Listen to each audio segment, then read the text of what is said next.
Thank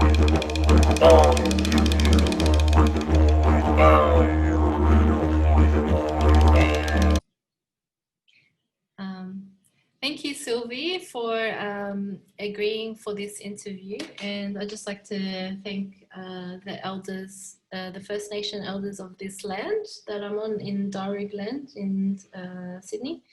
And thank you again for the opportunity of talking with you. So yeah, I'll just hand it over to you, Sylvie. Oh, sorry, I'll just, yeah.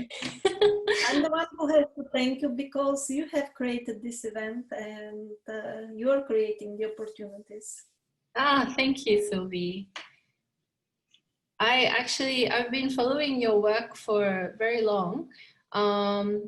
Probably, how long has it been? A couple years, I guess, because I had watched a lot of your survivors videos, which I really loved, and it prompted me into ayahuasca as well. So I had heard about ayahuasca before, but I think your interview with Carlos Tanner, hello?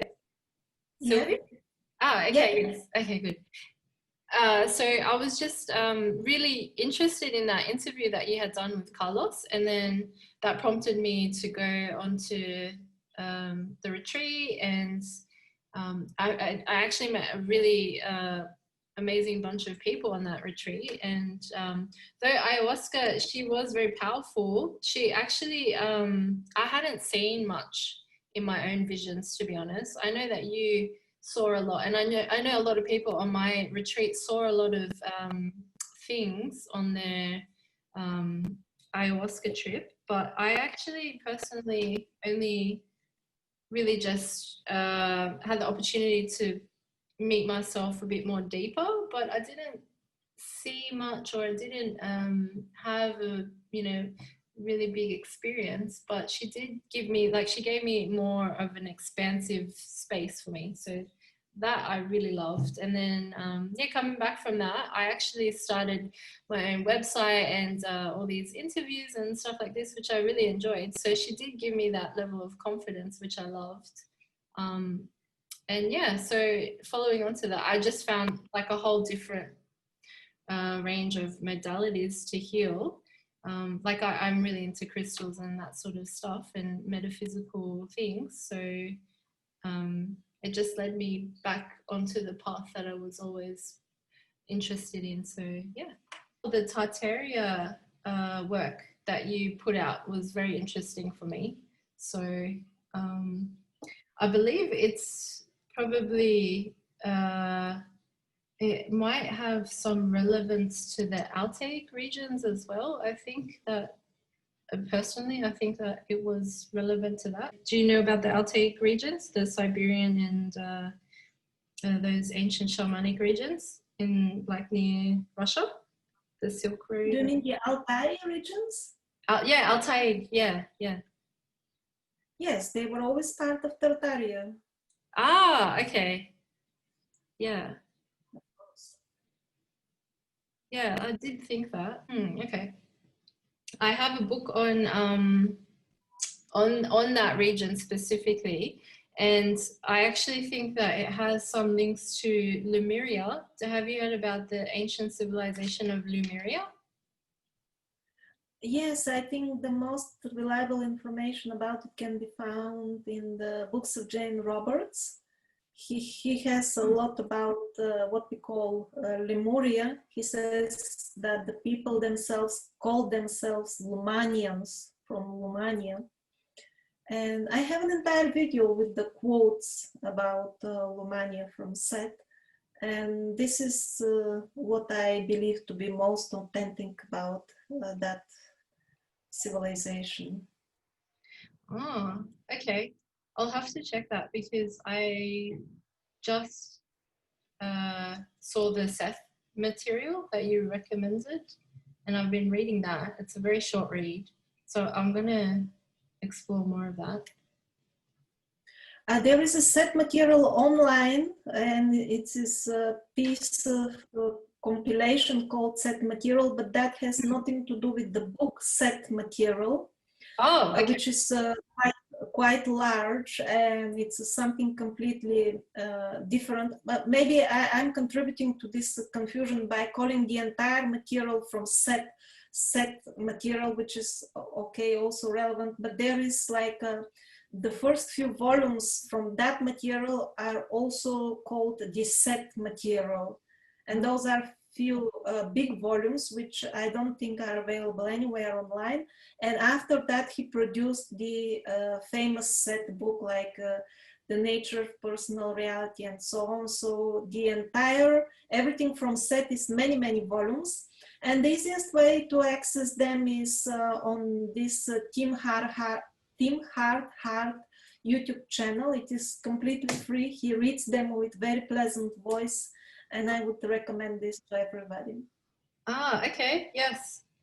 Yeah, I was reading the short version that you mentioned. So, but you'll have That, yeah. I think that short version is simply quotes from the various set books. Ah, yeah. Yeah, because I was wondering, a lot of the material that you referenced wasn't in there, and I was thinking this seems a bit short compared to what you were explaining. Like, it was very condensed. So that makes sense. Even I have not managed to read all of the set books until now, probably all the major ones, but there are also like new books with private sessions, and there is really tons of material. Yeah, okay.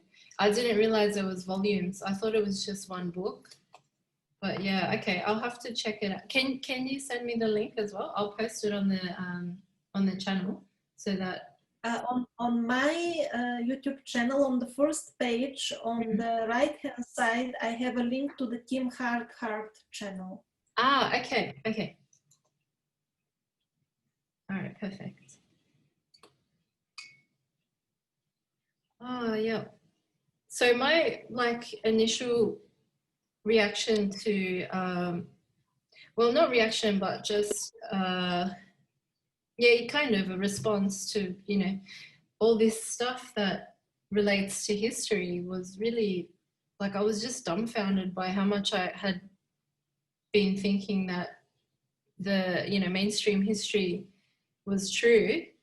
I was, because what we get taught in school is just it's obviously just some sort of indoctrination thing, because it has nothing to do with history. It's just something that we're forced to think about and to believe is real, when actually it has nothing to do with anything like where we've come from, our, you know, ancient civilizations. It's got nothing to do with any of that, really.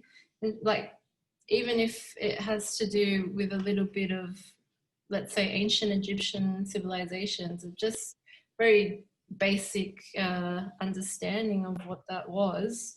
There's no sort of esoteric or, you know, true meaning to what these civilizations were about. It was just more like, you know, everything was mysterious. Anyways, when I had watched your videos, and, you know, like people like Graham Hancock and all these researchers that have done more thorough investigations about what these you know, ancient artifacts and stone megaliths and all these things are actually about, it's a bit more expansive in understanding what humanity is about, because there is this I believe there is a like, you could say extraterrestrial or you know, foreign help from these divine beings, or you know, otherworldly things that have always been here on Earth. It's just probably fairly recently that we've been left without them, in my opinion, because there's so much evidence to show that there's been giants, there's been all sorts of beings that have lived here, and they've just left their mark for us to sort of do like a clue finding thing on Earth, you know, like try and fit all the pieces of the puzzle. And that's what I felt anyway since my childhood, because I've always been interested in history, and even in school I selected it as an elective, but I didn't really find much truth. So it just took a lot of digging, like even though I wasn't personally going out there. So people like you are actually looking at these things and critically putting evidence and what's going on, you know, and versing it with mainstream history. So it's just really an amazing task that you've been doing, and it's an amazing time, I feel, because a lot of people are sort of understanding now what it's about, really, because though we're probably seen as the, you know, sheep or whatever for the people on the top, we're actually we are the ones that are, you know, that have the divine stewardship of the earth. So it's quite reverse of what a lot of the mainstream narrative tries to put onto people, like especially in Hollywood films, and, you know, just make us feel disempowered when really we've got all this history in our civilization and all this, you know, sacred knowledge and all this stuff within us. So I feel like, yeah, it's coming back. That's what I feel like, because, you know, people like you that are researching are showing us what our history was, and, you know, that's going to be again our future. I feel that's just my opinion. I mean, obviously, yeah, you might have a different one, but Yeah, same. I fully agree, of course. sorry, I might have been going on a bit of a tangent there. Okay, so I wanted to ask you, so yeah, we briefly touched about the prophecy, and the prophecies that you've mentioned in your videos, and the native prophecy that's here, that is linked to other tribal ceremonies in North America and also South America. And I just wanted to, I know because your prophecies are written and they've been prophesized by many psychic enlightened people, and that are showing the way, I guess, for humanity to be prepared in what's going to come. So I do, yeah, I really, you know, I think that's an important part of the tribulation period that you talk about. So like being prepared mentally, emotionally, and spiritually is very important. So I just wanted to ask if you knew about the native prophecies as well, and how it links to those prophecies, because their prophecies are more oral based, and sometimes they're not shown in, or they're not known in mainstream, because they're very initiated knowledge, and they sort of keep it in their sect or their culture. So yeah, I just wanted to ask you if you knew anything about, or if you could correlate the two in your mind. Yes, like for example, the famous Mayan and few other Native American calendars. According to them, the New Age was supposed to start in 2012, and I probably think it did. Like I heard an interpretation from Alexander Paramonov that actually the New Age, according to the Slavic, ancient Slavic calendar, which is like 7,000 years old, not exactly, give or take. According to that, it started in 98 or 97, something like this. And then there is a transition period of few years. And earlier you mentioned some date from the Aborigines of Australia, Yeah. which I didn't memorize correctly to the date. as far as the Native American from America proper, that I think it's well recorded there. They have, you know, been keeping their tradition alive, and I think they really meant that date. And we are not seeing yet the new beautiful earth just because these changes, they take years. We cannot expect it to happen on the minute, like 1 minute transition. Many people were expecting in 2012 that it will be dark, and then, you know, you will wake up in a different world. It didn't happen, and also I was not expecting it to be that way. It simply takes some years of transition. That's what I can say about the American prophecies. Now, the Aborigine prophecies are new to me, and the date you mentioned, since I'm not initiated in these practices, I mean, it could be true interpretation or not. For me, there is no way to say, but let's assume it is. So still, will it really, I mean, change what we would expect by the end of this year after this date? For me personally, not, because it really seems that transition takes years. I think things started boiling, like the international events, since a couple of decades. We can say it is escalating, and that's how it is in the majority of the more detailed prophecies, that things will be boiling over years and escalating. All the reliable prophecies suggest such a scenario, and not a 1 hour transition.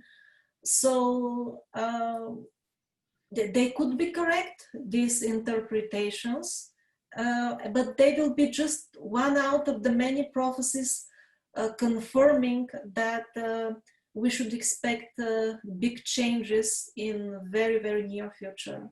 So I see it personally as a confirmation to get ready for changes very soon, but I don't really interpret it as to expect an event on the day or within weeks or months of that date, because these are not detailed prophecies, and the detailed prophecies, they point towards the same time, but they specify that it will be over years, this tribulation. So when we have like, let's assume the Aboriginal prophecies are properly interpreted, then I would see it only as a sign to look more into the other prophecies which talk about the same time but give more detail. Yeah, that makes sense. Okay. Yeah, because they aren't actually giving too much detail, like you said. They're very energetic in terms of their explanation. So they, like, for those prophecies, it's more about a shift for the consciousness and in another dimension.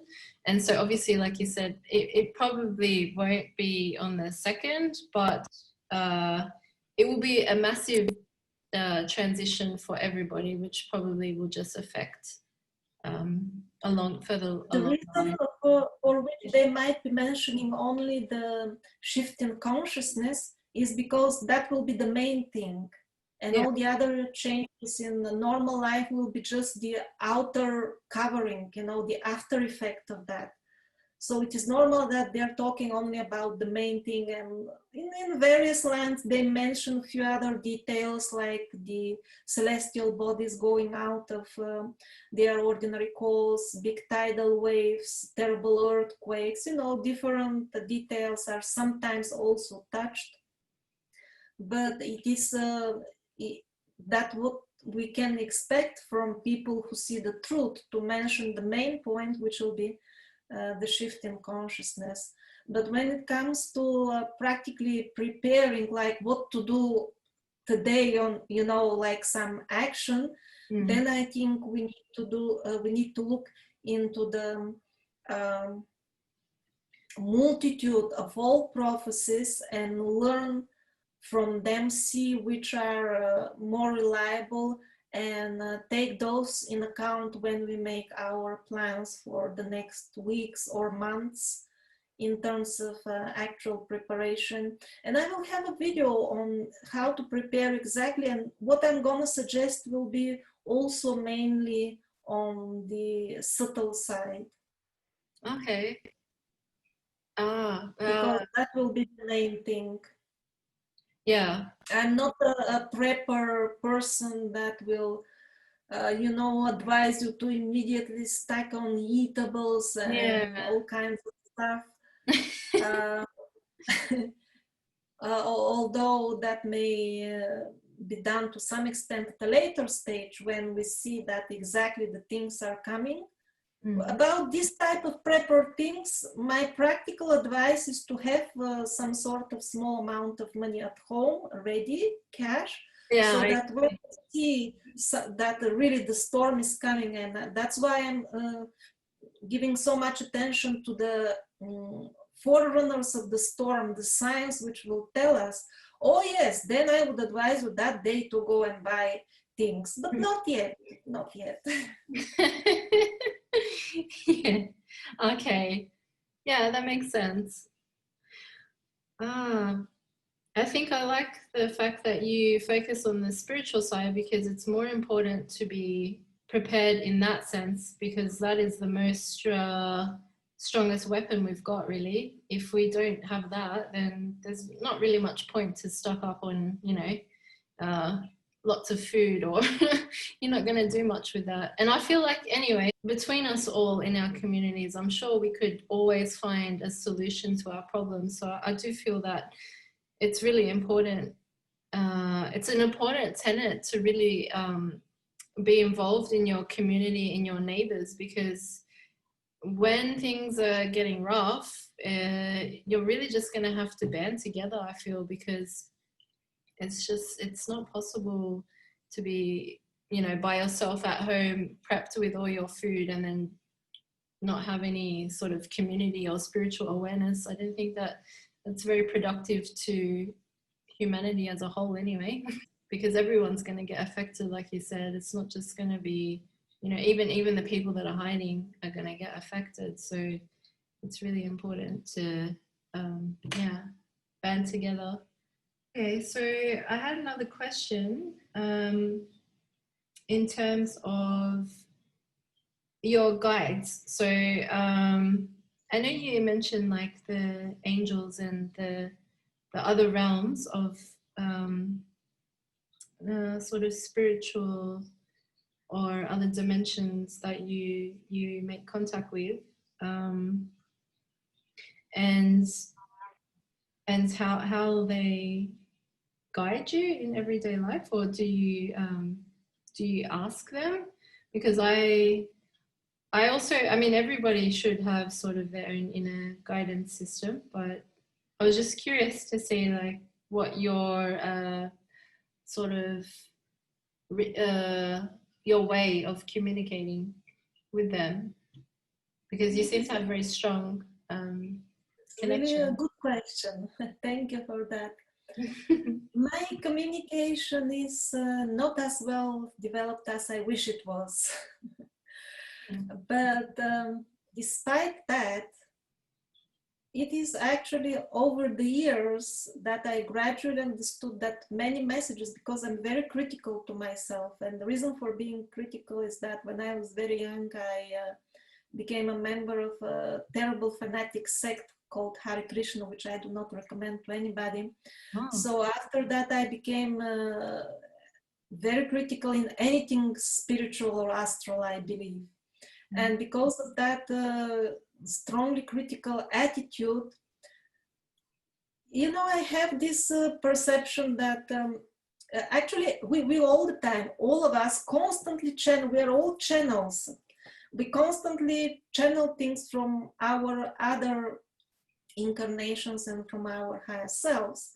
But those who are less sensitive, they can simply not yet differentiate which is their own thought, because in our incarnation we are also special beings, we have our own thoughts, but sometimes thoughts from other incarnations or from the higher self or advices from our angels, it just comes to us and it looks almost like a thought. So it takes some purification to be able to differentiate. Many New Age people fall into this trap that they think all kinds of nonsense and then convince themselves that this is from my angels. So I always tried very hard to avoid that. But over the years, now I see more and more that many messages which I doubt back then, most of them came true because time showed. At that time, how did I get these thoughts? It was unreasonable, and I was having doubts that these thoughts might be some sort of messages. So that's one type of messages which come as thoughts. And sometimes I can differentiate, sometimes not. When they contain information about, because the angel, they also know me that I'm such an unbeliever. That's why when they want to send me a message, they tell me something about the future, which I have no way to guess. And then when I check it, I know that this is for sure a message. They know me, so they know how to talk to me.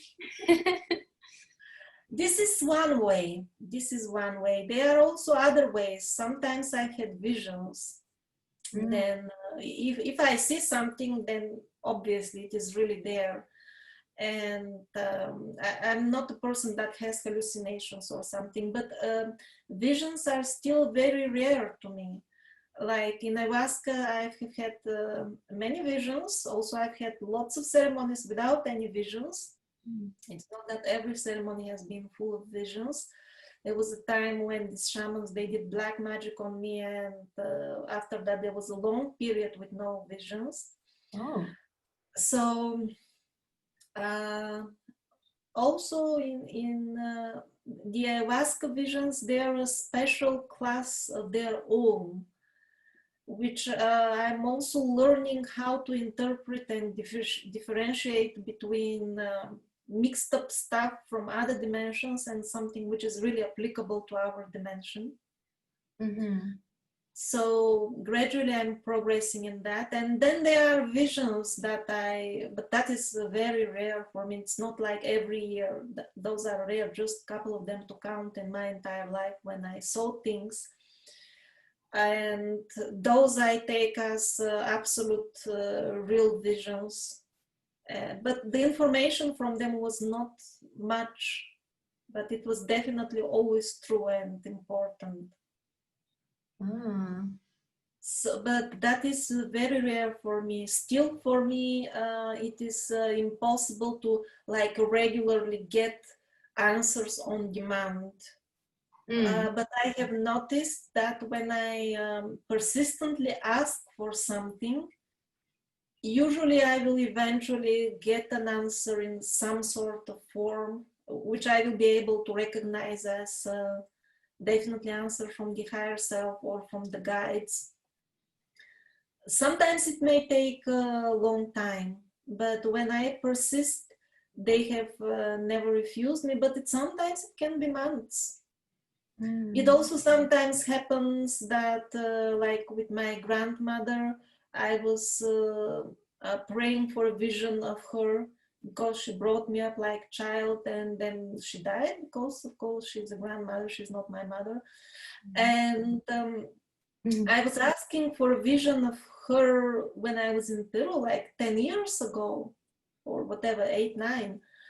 And it only came like 6 or 7 years ago, this vision, outside of ayahuasca, just one morning as I was waking up, out of the blue without any special reason. So sometimes they may come after years, but that vision was true for sure. I checked a few things, and that was an exceptionally clear and probably 1 or 2 minutes long vision, which for me is very long vision, unfortunately. And so that's how it is. There are different type of ways I communicate. It is still on a very, very, from my point of view, very beginner stage. But yet, I mean, when I want to cheer myself up, I look at the people around who like enjoy this. You know, they're these people, they even modify their car so that it farts when it travels and it wastes more fuel and makes terrible smell and noise. Yeah. And yeah, and you know, when I want to get positive to myself and convince myself that I'm not a beginner, I compare this myself to that type of people. It's a good one, huh? Yeah, that's a good one. Oh man. Oh, you're quite spiritually intelligent. That's what I felt. And I don't think that it's necessary to have visions, because it's just it's just one way of perceiving reality. It's not like you don't get anything out of your messages, or different frequencies that come through. Like, we do interpret those things differently. So yeah, I just felt that you had a strong connection anyway. So I didn't. It's interesting to hear that. Actually, the way that I perceive is similar to you. I don't get too many visions as well. But I do get a lot of light frequencies when I meditate and stuff like that. Though, yeah, it's everything is open for interpretation, because sometimes beliefs can get in the way of your thoughts. Like you said, like everything needs to be purified before you can properly discern what is original or what is being sort of influencing you or something like this. Like, that's not really supposed to be there. So it takes a lot of practice, yeah.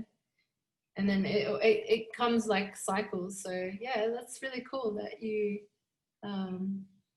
also get communications like that. It's interesting you said that you asked for your grandmother's the vision of your grandmother, and then it came like a long time after the ayahuasca ceremony, because that's what happened to me. That's probably why I didn't accredit so much to ayahuasca, because I felt after the ceremonies is when I really started getting a lot of sort of communications about what I wanted to do. So like my spiritual path, that's essentially why I went, because I wanted to connect to like my spiritual path here on earth. And then after doing them, when I came back to Sydney, is when a lot of things started happening for me. Like I had more visions after the ceremony, so it was very interesting. And I was very flustered. I was thinking, I don't know if that was related to the ceremony or if it was because of my intention or what it was. But yeah, it was it's probably just a timing thing. So the spiritual realms probably they're not on the same time length that we operate on the physical dimension. I guess we might put a question and it can take like months, like you said, or years. So I definitely get that bit.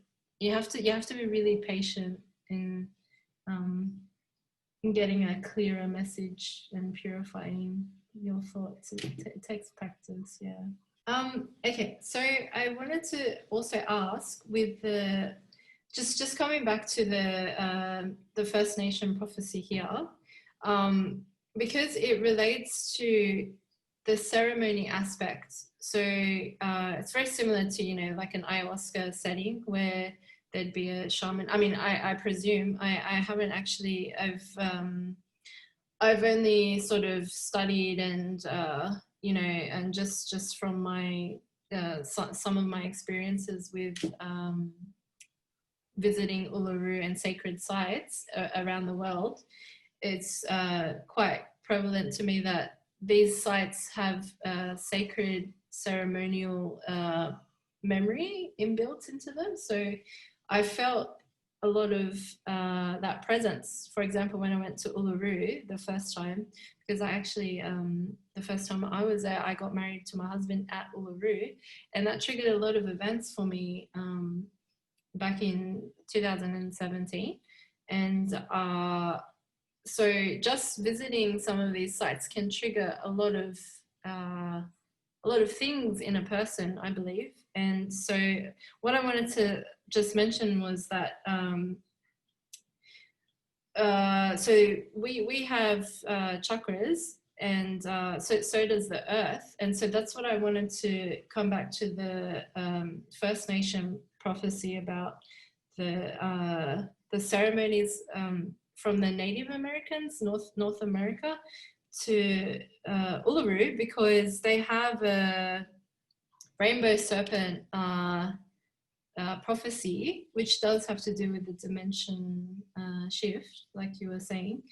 And well, what I wanted to link back was just, you know, this idea of a ceremony is very sacred and powerful. You don't actually, like, it's just something that's been lost, I guess, because in ceremony we can find more pure thought and ecstasy and all these things that help us connect to the collective, the higher consciousness.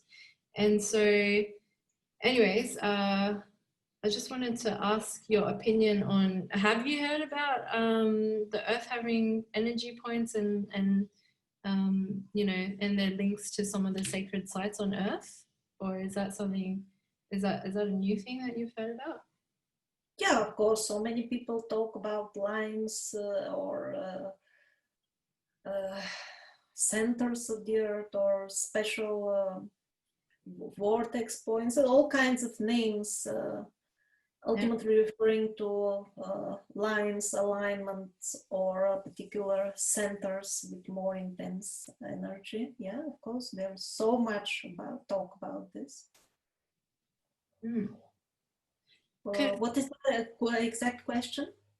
Well, I just wanted to ask, actually, because you have been to a lot of sacred sites as well, with the rocks and ancient megaliths. Did it ever trigger you into more knowledge or guidance into what was going on? Is that how you found out about, you know, all these like the lost empires and things like that? Or did you, I mean, because, okay, I come from a understanding of more of the energetics, I guess, and sometimes it's difficult to explain, you know, the energies behind when you go and actually visit some of these sites. So I just wanted to know if you felt some of these things, or you know, what's the importance of these sacred sites to you, or did you actually feel anything when you went to, you know, some of the sites that you researched about? Sometimes very slightly, I would say. I have not had profound experiences related to particular sites, which doesn't mean that's impossible. You know, at the right place, at the right moment, it could be the place to do the thing for you or for anybody else. It has not been so with me, or at least not in as an immediate result. Maybe there was something like this, but it manifested later, and I wouldn't even know with which particular place to connect it. Yeah. But the sacredness in a subtle, sometimes I have felt, yes, a few times, like I could say that in a subtle way. Mm-hmm.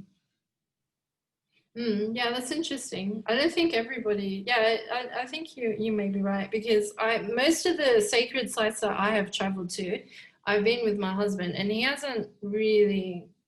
I mean, he hasn't really felt the things that I have. So it's probably. I mean, it's probably an individual thing as well as a global thing, because maybe. I mean, yeah, not everyone will get affected the same way. And he's quite spiritual as well. I'm not saying that he doesn't have that understanding, but it's just different for different people. So, yeah, I just wanted to hear your opinion about that. Those were the main questions that I had. Did you have anything that you wanted to talk about in particular in relation to any material that you've put out recently? Because I feel like it's very relevant to what's happening right now on a global scale, because the prophecies that you talked about are like they're more or less going to happen soon, or in sort of that in between period where it's just about on the cusp of the great tribulation that you talk about. So yeah, did you want to talk more about those prophecies? Well, as far as the prophecies themselves, that's in the videos, because the material is so much, it's ours. Yeah. But maybe I should say what is the sign I saw personally, and that was somewhere maybe was it April or May, maybe sometime around then. I saw that the devil who will be incarnating as the Antichrist, he's telling us by closing all these churches and places of worship all around the world, all these temples. Many of them have never been closed in India, like for hundreds of years. Even according to mainstream dating, they say even thousands, because sometimes they have their old history, these temples, and they have been always open to the pilgrims. But now they managed, just with one stupid order, to close all churches and the temples that have never been closed. When I understood that, one of these probably messages, at least I saw it as a message that now the devil is telling us, I'm coming. He's letting us know that I am now so strong, I can close all the churches just with one order. And later on, I found some clues that a few other elevated people got the same message within those same days. Oh. In those same very days. And when it is so precise, within probably 2 days or something, that means something, and they got exactly the same message. And that is when I entered in this tribulation mode. Now I'm preparing for this time, although it might be a couple of years ahead or even 5 years ahead before the worst starts. Still, we need to prepare, not like a tense prepare or panic prepare or fear prepare, but just actually live our life in a way, in the best way we can, because the earth may not look so beautiful after this destruction. I don't think if I witness the tribulation, I will be old enough to witness as it is cleaned after that, the earth, because there will be lots of debris. So I'm just sharing with you the time before I actually started working on this series. And within, was it a few days of that, I think I started getting the messages of how to make this series and how to find the materials. I might have had a major vision connected with that. I had a vision But as I said, I'm still very critical, and I will not still give out the details about it,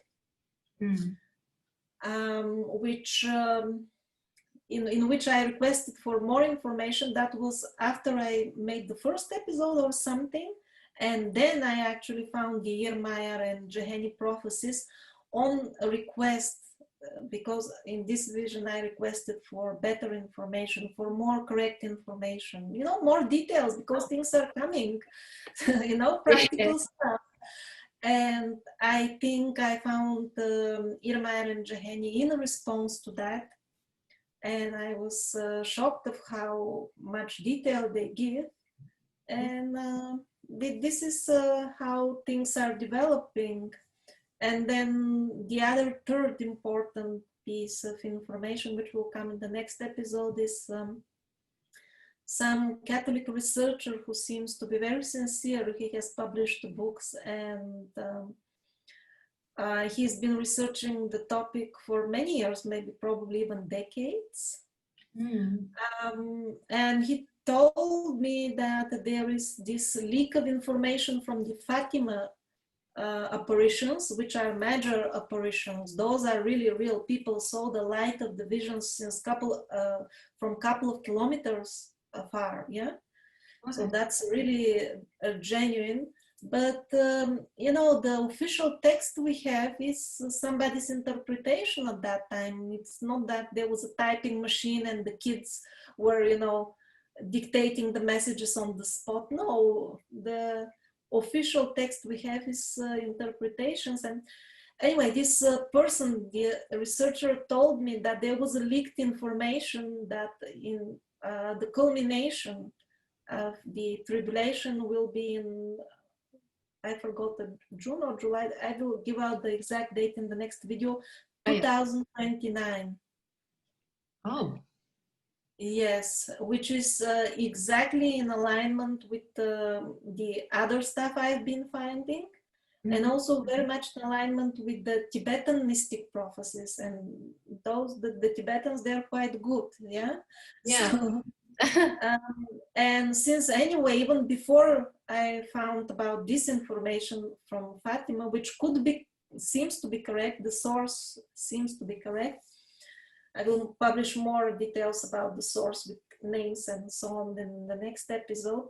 So, you know, I was expecting a tribulation of 7 years, approximately, starting within a couple of years, and I mean, a culmination in 29 is really exactly on the spot. So these confirmations, I see that probably I'm compiling I'm doing okay with the compilation. That's how I feel. Because I'm not like prejudiced. I don't have this any like timeline, and I'm looking for prophecies to confirm it. Rather, I look which prophecies seem reliable and make the timeline based on them. Yeah. Okay. That makes sense.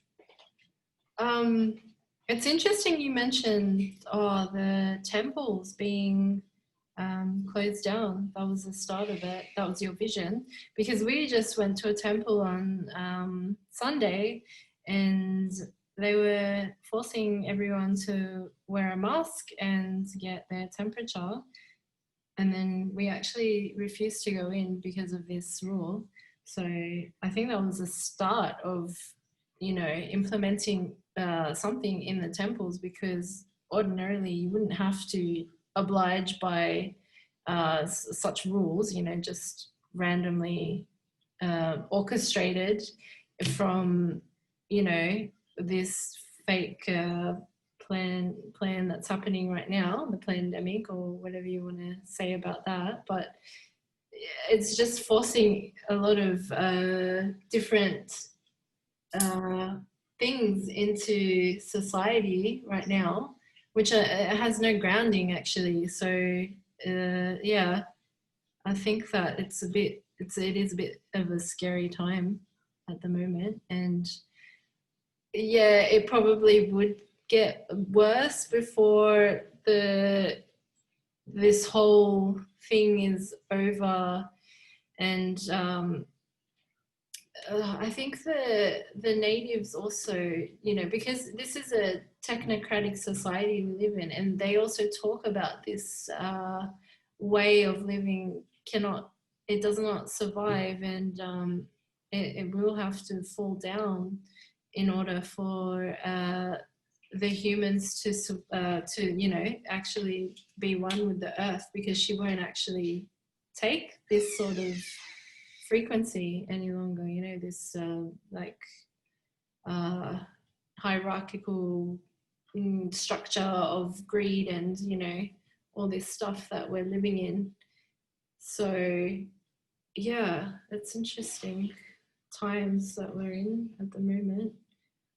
And yeah, I hope that, I mean, I do feel that everything will be okay in the long run, but I do have my fears, like my personal fears about like, to me, I know you're talking about a lot of things happening, culminating with the Antichrist and all these things, but for me it was very much the AI, like the technocratic artificial intelligence takeover that I was really scared of, because that thing has the ability to terraform the whole earth, and that part was very scary for me. So I guess it is kind of like an analogy for the Antichrist, and a lot of you know, military science and stuff like this are heavily into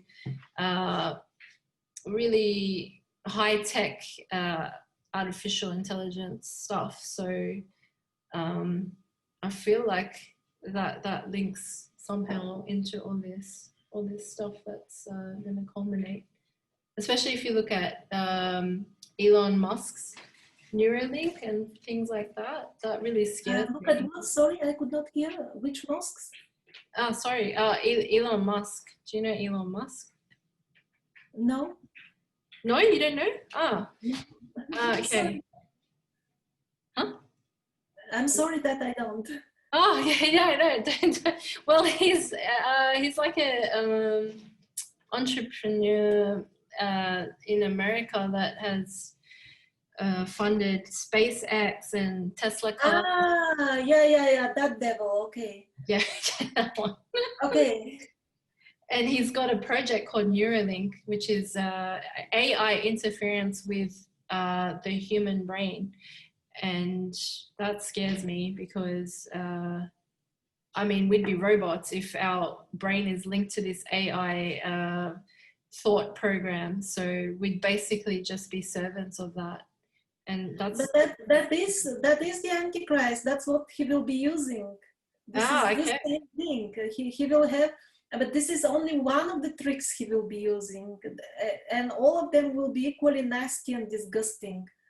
So it's not that he is different. He is the founder of all this. He's the head of the gang of all these devils. All these people are devils incarnated. Some of them are his direct incarnations, like in the Bible and Islam.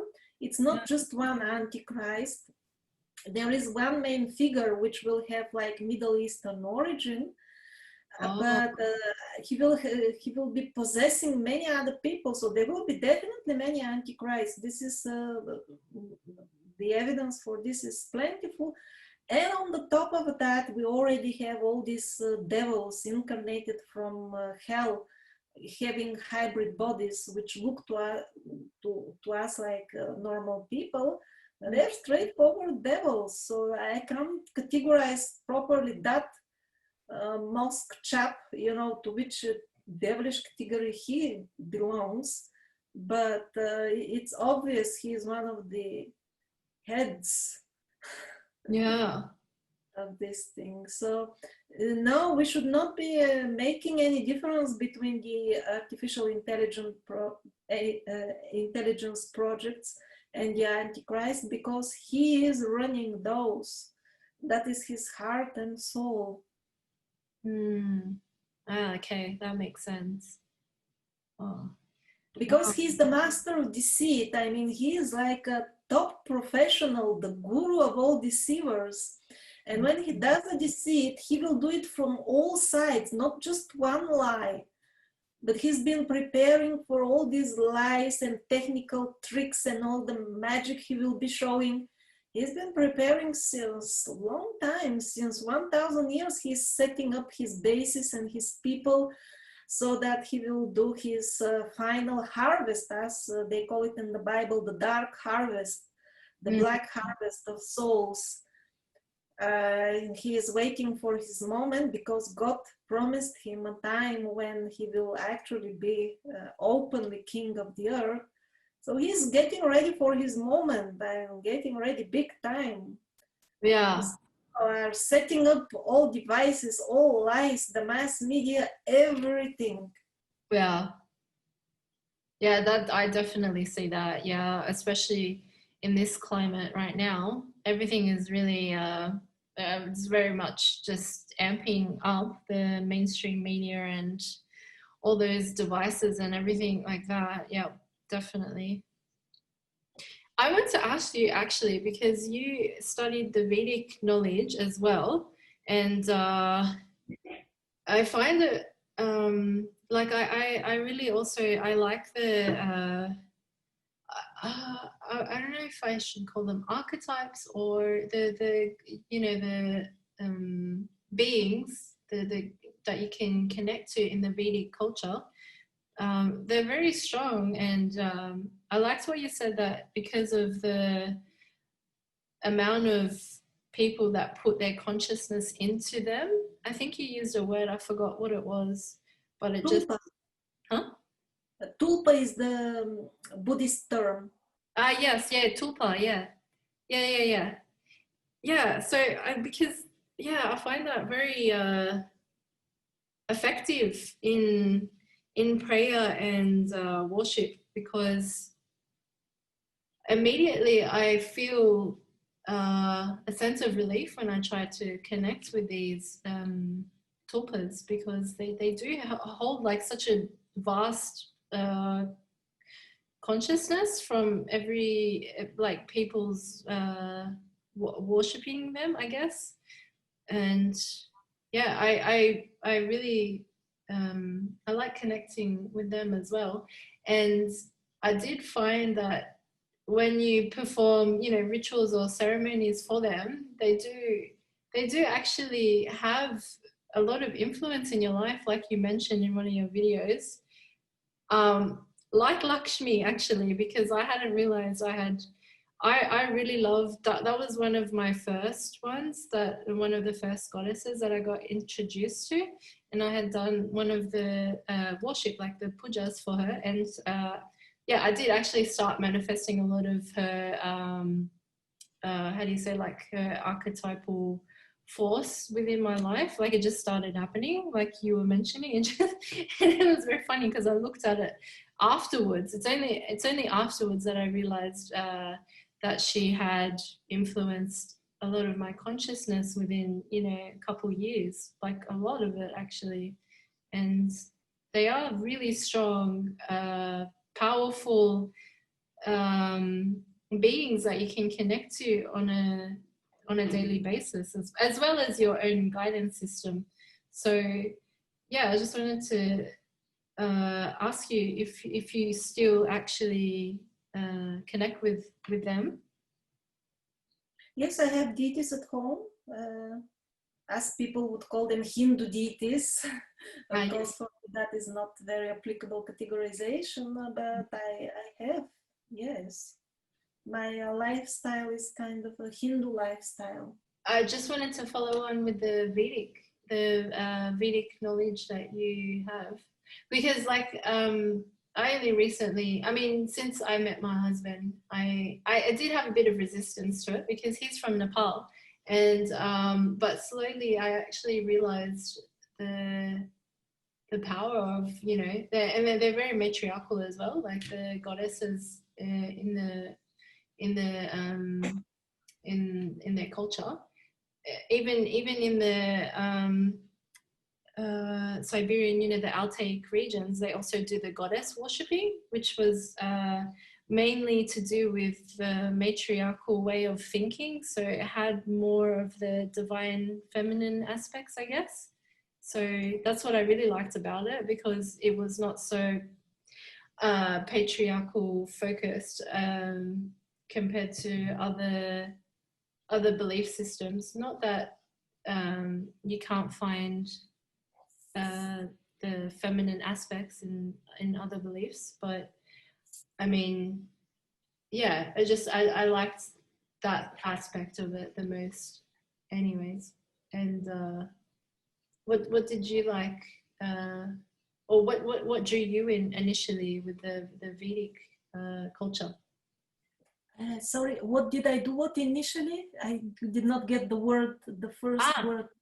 Oh, what did you like, or what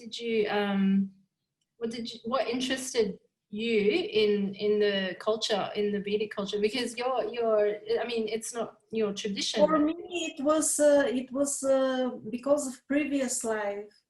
Because in the past couple of lives, or at least the previous one, that was my way of life. So because I came with a bit of memories, quite memories from before, I left for India in my very young age as soon as I could travel, as soon as they opened the borders after the fall of communism. I just took off to India without thinking, or just because I was eager to return to the life which was usual for me from the previous life. Oh, okay. Oh, I didn't realize you had a past life. Okay, and you remembered it. That's amazing. I can send you my autobiography if you wish. You don't have to listen to it, but I will send it to you. Yeah, okay, yeah. Oh, okay, I'm sorry. I probably have asked you questions that you've already you put out. I'm sorry. Okay. Well, I guess that's all that I wanted to talk about, because I wanted to somehow link the native prophecy, like with the prophecies that you talk about, but I guess it's more an oversimplified understanding of the prophecies that you're talking about, because they're very specific, and they have the specific things that are going to occur, like in the material sort of realm, whereas the ones I'm talking about they are more like energetic sort of realm, though well, sometimes simple is good, because if we have too many details about practical things, many people who are in practical mindset, they will get lost in that and not see the main thing, which has to be the change of consciousness. So when we have a simple prophecy telling you that you have to change your psyche, that could be the best for some people, because if you tell them anything else, they will go to the less significant part and miss the main thing. So sometimes simple is good, so that you have to focus on it, on the main thing. Yeah. So it's a good thing that I mean, these are good prophecies, focusing just on the essence, so that people don't get distracted with the details. But since we are also probably very near, from what I see, it's kind of good to know a little bit on the details, especially about the Antichrist, so that we don't fall in his cobweb. Yeah, absolutely. I agree with that, because we want to be aware of what's going on. So that's why I think that level is very important as well, because otherwise we're just going to fall into more of the trappings, I guess, if we're not vigilant. And we don't want to do that.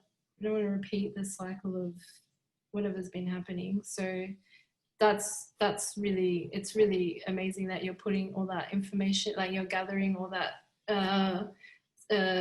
research that you've done. So yeah, I think both have their purpose, and it's like you're not gonna have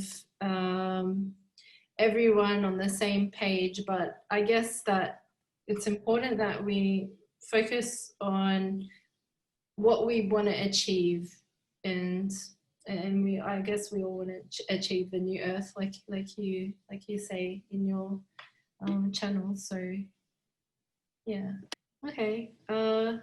Thank you, Sylvie, for your time today. It's been really fun talking to you, and yeah, I really wanted to thank you because you're a very knowledgeable person, and I just wanted to really have fun chatting with you, actually, because I resonated with your work so much that I just felt that I just wanted to, you know, ask you questions that were relevant to what you were putting out, because I just I felt you through your videos. So yeah, I just wanted to thank you for that, because that was the most important aspect, I guess, that you really were, you know, giving your wealth of knowledge to everyone, and not from an ego perspective, but, you know, just as an educational thing. So yeah, I'd like to thank you for that, and thank you for your time again today. So Well, I thank you for some very nice questions, actually, oh, thank you. because these are subtle aspects of the tribulation, which I hope will help many people. Sometimes I think, why I'm making all this? You know, people don't really care, but you know, now and then a letter comes, and I understand that there are people who care about details, and they make a difference in their lives. So Oh yeah. I'm happy when you bring up such subtle aspects. All right, thanks, Sylvie. Enjoy your day. Okay, ciao, ciao. Namaste.